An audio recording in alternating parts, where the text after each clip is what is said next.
வணக்கம். நாம சாப்பிடுற சாப்பாட நம்ம கண் பார்வையை எப்படியெல்லாம் பாதிக்குதுங்கிறத பத்தி விரிவா பார்க்கறதுக்கு உங்களை வரவேற்கிறேன். இன்னைக்கு நம்ம கண் ஆரோக்கியத்தை பாதுகாக்கக்கூடிய சில சூப்பரான உணவுகளை பத்தி தெரிஞ்சுக்க போறோம்.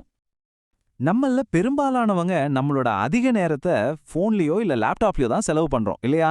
இது நம்ம கண்களுக்கு ஒரு பெரிய சவால் தான். அதனால நம்ம கண்களுக்கு தேவையான ஊட்டச்சத்தல நம்ம சரியா கொடுக்கறது ரொம்ப ரொம்ப முக்கியம். சரி, இந்த பகுதியில நாம என்னென்னலாம் பார்க்க போறோம்னா, முதல்ல பார்வை ஏன் பலவீனமாகுதுன்னு பார்ப்போம். அப்புறம் அதுக்கு என்னென்ன பழங்கள், காய்கறிகள், நட்ஸ், தானியங்கள் சாப்பிடலான்னு தெரிஞ்சுக்கலாம். கடைசியா சாப்பாட்டை தாண்டி நாம என்னெல்லாம் செய்யணும்னு பார்க்கலாம். முதல் பகுதிக்குள்ள போலாம் வாங்க. நம்ம பார்வை ஏன் பலவீனமாகுது? முதல்ல இதுக்கு பின்னாடி இருக்கிற இப்பத்திய கால சவால்களையும் பொதுவான காரணங்களையும் நம்ம புரிஞ்சிக்கலாம். ஊட்டச்சத்து குறைபாடு, வயசாகிறதுனால வர்ற மாற்றங்கள், சில மரபணு காரணிகள், அப்புறம் குறிப்பா சொல்லணும்னா மணிக்கணக்கா ஸ்கிரீன் பார்க்கறது, இது எல்லாமே முக்கிய காரணங்களா இருக்கு. இதனால நம்ம கண்கள்ல அழுத்தமும் எரிச்சலும் அதிகமாகி பார்வை கொஞ்சம் கொஞ்சமா பலவீனமாகுது. இங்க நாம அடிக்கடி ஒரு வார்த்தையை பயன்படுத்துவோம். அதுதான் AMD, அதாவது வயது தொடர்பான மாக்குலர் சிதைவு. சிம்பிளா சொல்லணும்னா, வயசாகும்போது விழித்திரையோட மையப்பார்வை மங்கலாகிற ஒரு பொதுவான பிரச்சனை இது. ஆனா ஒரு நல்ல விஷயம் என்னன்னா, நாம சாப்பிடுற சரியான உணவுகள் மூலமாவே இதோட அபாயத்தை குறைக்க முடியும். சரி, பிரச்சனை பத்தி பார்த்தாச்சு. இப்போ தீர்வுக்கு வருவோம். 2வது பகுதி பழங்களும் காய்கறிகளும். சொல்லப்போனா இதுதான் இயற்கையோட முதல் பாதுகாப்பு கவசம். ஆரஞ்சு, எலுமிச்சை மாதிரி சிட்ரஸ் பழங்கள்ல வைட்டமின் சி நிறைஞ்சிருக்கு. அது என்ன பண்ணும் தெரியுமா? உங்க கண்கள்ல இருக்கிற ரொம்ப சின்ன சின்ன ரத்த நாளங்களை பலப்படுத்த உதவும். இதனால ரத்த ஓட்டம் சீராகி கண்புற AMD மாதிரியான பிரச்சனைகள் வர்றதுக்கான வாய்ப்பு குறையுது. அது மட்டும் இல்லாம கண்கள்ல ஏற்படுற எரிச்சலையும் வீக்கத்தையும் குறைக்கிறதுக்கும் இது ரொம்ப உதவியா இருக்கும். கேரட் கண்ணுக்கு நல்லதுன்னு நம்ம எல்லாருக்குமே தெரியும். ஆனா அது எப்படி வேலை செய்யுது? ரொம்பவே சிம்பிள். கேரட்ல இருக்கிற பீட்டா கரோட்டினை நம்ம உடம்பு விட்டமின் ஏவா மாத்திக்குது. இந்த விட்டமின் ஏ லூட்டீன் அப்படிங்கிற ஒரு ஆன்டி ஆக்சிடென்ட்டோட சேர்ந்து நம்ம விழித்திரையை பாதுகாத்து மேக்குலர் சிதைவு வர்ற அபாயத்தை குறைக்குது. அடுத்து 3வது பகுதிக்கு போலாம். நட்ஸ் மற்றும் கீரைகள். இந்த ஊட்டச்சத்து கருவூலங்கள் நம்ம பார்வைக்கு எப்படி உதவுதுன்னு பார்க்கலாம் வாங்க. இங்க ஒரு சுவாரஸ்யமான விஷயம் யோசிச்சு பாருங்க. வெறும் 10 பாதாம் பருப்புல மட்டுமே 2.5 கிராம் புரோட்டீன் இருக்கு. இந்த புரோட்டீன் எதுக்கு இவ்வளவு முக்கியம்னா, கண் திசுக்களை பழுது பார்க்கறதுக்கும் பார்வை திறனை ஆரோக்கியமா பராமரிக்கிறதுக்கும் இது ரொம்ப ரொம்ப அவசியம். பாதாம்ல இருக்கிற விட்டமின் இ கண் செல்களை சேதத்திலிருந்து பாதுகாக்கிற ஒரு ஷீல்டு மாதிரி. அதுல இருக்கிற மாங்கனீஸ் கண்கள்ல அழுத்தத்தையும் வலியையும் உண்டாக்குற சில தேவையில்லாத மூலக்கூறுகளை எதிர்த்து போராடும்.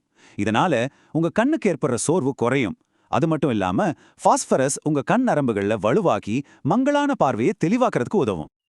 கீரை, கேல் மாதிரியான பச்சை காய்கறிகள் ஊட்டச்சத்துக்களோட சுரங்கம்னு சொல்லலாம். குறிப்பா இதுல இருக்கிற லுட்டீன்கிற ஆன்டி ஆக்சிடென்ட் கண்ணுக்குள்ள ஒரு இயற்கையான சன்கிளாஸ் மாதிரி வேலை செஞ்சு தீங்கு விளைவிக்கிற ஒளியிலிருந்து நம்ம செல்களை பாதுகாக்குது. அதோட சேர்த்து வைட்டமின் ஏ, சி, இரும்புச்சக்கை எல்லாம் சேர்ந்து நம்ம பார்வைக்கு ஒரு முழுமையான பாதுகாப்பு கொடுக்குது. இப்போ நாம 4வது பகுதிக்கு வந்தாச்சு. தானியங்கள், மீன் மற்றும் முட்டை. இதுதான் கண் ஆரோக்கியத்துக்கான ஒரு முழுமையான உணவு முறையோட மையம்.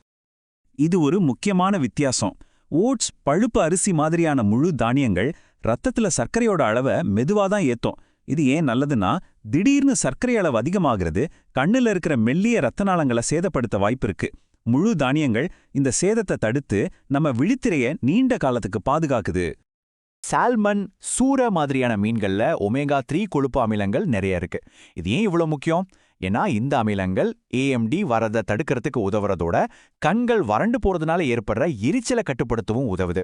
இதுக்காக வாரத்துக்கு 2 முறையாவது மீன் சாப்பிட்றது ரொம்ப நல்லது. ஒரே ஒரு முட்டை கண் ஆரோக்கியத்துக்கான ஒரு முழுமையான தொகுப்புன்னு சொல்லலாம். இந்த வரைபடத்தை பாருங்க, அது எவ்வளவு அழகா விளக்குதுன்னு. இதுல விட்டமின் ஏ, லுட்டீன், ஜிங்க், புரோட்டீன்னு கண்ணுக்கு தேவையான அத்தனை முக்கிய ஊட்டச்சத்துக்களும் இருக்கு. குறிப்பா அந்த மஞ்சு கருவுல இருக்கிற கொலாஜன் கண்களுக்கு கீழே சுருக்கங்கள் வர்றதை தடுக்கவும் உதவுது. உணவு மட்டுமே போதுமா? நிச்சயமா இல்ல. நம்மளோட 5வது மற்றும் கடைசி பகுதி இதுதான். உணவு தட்டையும் தாண்டி ஒரு முழுமையான பார்வைக்கு நம்ம கடைபிடிக்க வேண்டிய ஆரோக்கிய பழக்கங்கள். நாம இதுவரைக்கும் பார்த்ததோட மொத்த சாராம்சமே இதுதான். நம்ம பார்வையை பாதுகாக்கிறதுக்கான சக்தி நம்ம கையில, குறிப்பா நம்ம உணவு தட்டுல தான் இருக்கு. ஒருவேளை உங்களுக்கு பார்வை மங்கலா தெரியுது, இல்ல கண்ணுல இருந்து தொடர்ந்து தண்ணி வடியுது, அல்லது நாள்பட்ட தலைவலி இருக்கு, இந்த மாதிரி அறிகுறிகள் இருந்தா தயவு செஞ்சு உடனே ஒரு மருத்துவர் அணுகிறது ரொம்ப அவசியம். கண் பிரச்சனைகளை பொறுத்த வரைக்கும் ஆரம்பத்திலேயே கவனிக்கிறது தான் நீண்டகால பாதுகாப்புக்கு வழிவகுக்கும். ஆக இதிலிருந்து நாம கத்துக்க வேண்டிய முக்கியமான பாடம் என்னன்னா, ஏதோ பெரிய மாற்றங்கள் செய்யணும்னு அவசியம் இல்ல. ஒவ்வொரு நாளும் நாம எடுக்கிற சின்ன சின்ன சரியான உணவு முடிவுகள் தான் நம்ம வாழ்நாள் முழுசும் தெளிவான ஆரோக்கியமான பார்வைக்கு அடித்தளமா அமையும். இந்த விளக்கத்தை முடிக்கிறதுக்கு முன்னாடி உங்களுக்கு ஒரு கேள்வி. இன்னைக்கு உங்க கண்களோட ஆரோக்கியத்துக்காக நீங்க என்ன ஒரு நல்ல விஷயத்த செய்ய போறீங்க? அது ஒரு கேரட் சாப்பிட்றதா இருக்கலாம், இல்லைன்னா ஒரு 10 நிமிஷம் ஸ்கிரீன் பார்க்காம பிரேக் எடுக்கிறதா கூட இருக்கலாம். யோசிச்சு பாருங்க. நன்றி.